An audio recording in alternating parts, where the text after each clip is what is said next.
Pernah dengar legenda Sunda yang isinya terasa janggal? Bisa jadi itu bukan dongeng asli, tapi versi yang sudah ditulis ulang oleh penjajah.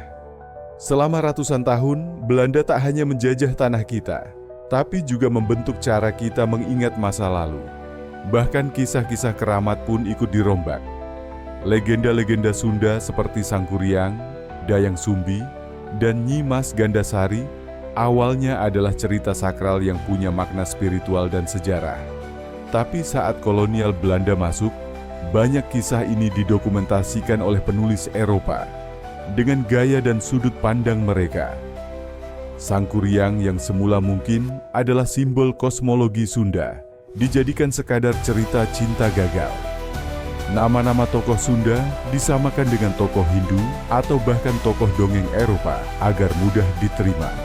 Cerita rakyat yang penuh ajaran hidup diganti dengan versi-versi baru di buku pelajaran kolonial. Ini bukan hanya perubahan cerita, tapi juga penghapusan identitas. Namun, beberapa budayawan dan ahli filologi Sunda masih menyimpan versi asli dari naskah-naskah kuno.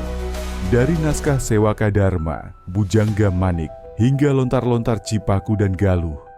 Inilah saatnya kita mengenal cerita asli kita sendiri, yang belum disentuh, belum disensor, dan belum dijajah. Kalau kita cuma tahu versi cerita dari penjajah, bagaimana kita bisa mengenal jati diri kita sebagai orang Sunda? Tulis di komentar, legenda Sunda, apa yang kamu curigai telah diubah? Yuk, bantu luruskan sejarah dengan menyebarkan cerita ini.